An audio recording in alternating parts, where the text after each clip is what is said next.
everyone, I'm Janet Kaleri.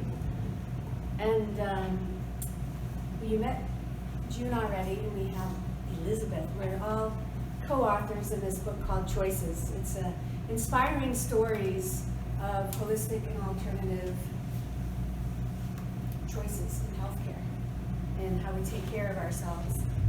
And the chapter I'm going to read to you is actually a chapter I wrote for my upcoming book called Dancing with My Eyes Closed.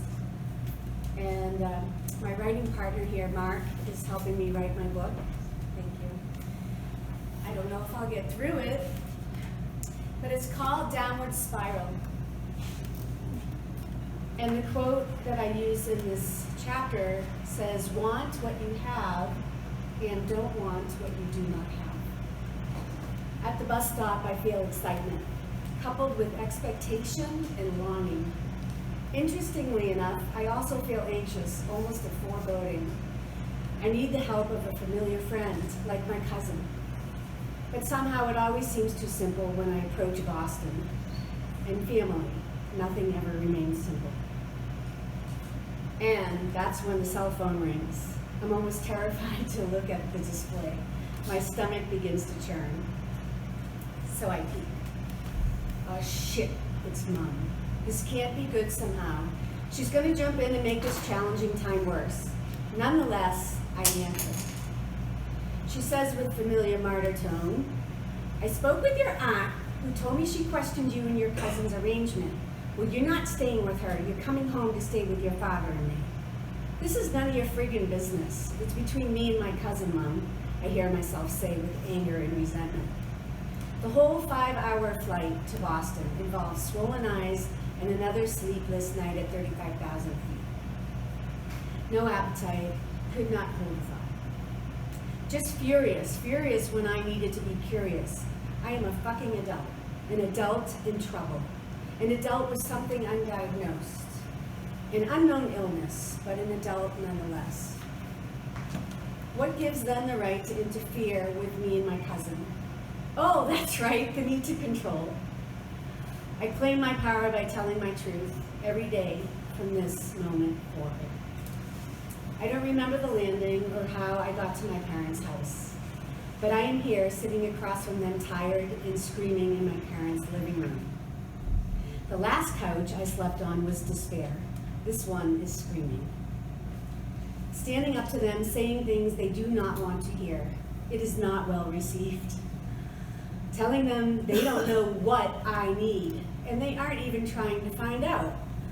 They're just imposing whatever oversimplified theory, what oversimplified theory they think will give them the most direct route to resolving their own embarrassment about their adult daughter's struggle independency.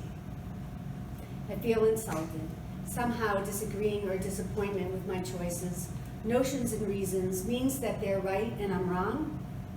A worthwhile relationship is impossible without truth and transparency. I am distraught, despite that I refuse to surrender my personal power, even in the face of my weakness and my admission of it.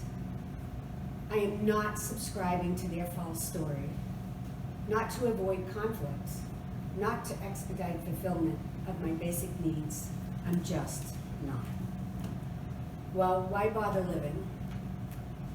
Wailing and flailing on the floor of my childhood bedroom, eyes locked on a round rug, I recall that life is not linear.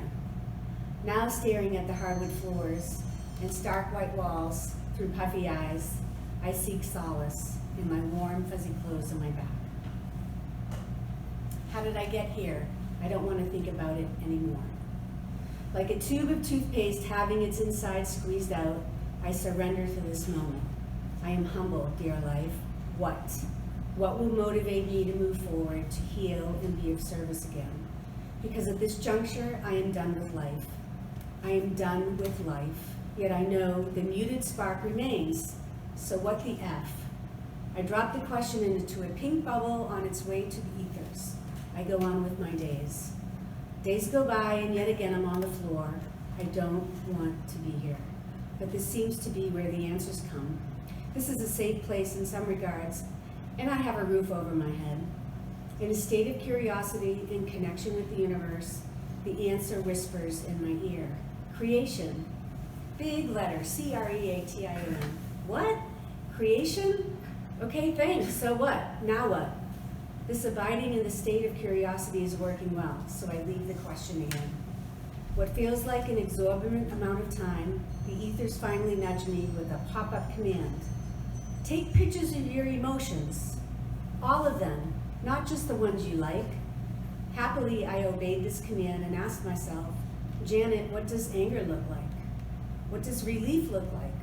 What does compassion look like? Clicking away, making abstract, symbolic, pantomimed in literal images, I am feeling free and expansive. An aha moment, I am creating with curiosity in a camera. I'm going to skip because my time is up. Where do I want to end? I recognize the imperative of this photographic process. It is my ticket to freedom from illness and limiting beliefs holding me back from my potential. I thought, life, you are too funny. Just a few months after publishing my first book, Me With Me, I was being tested on self-love, self-care, self-honor. Ha! I am my first client.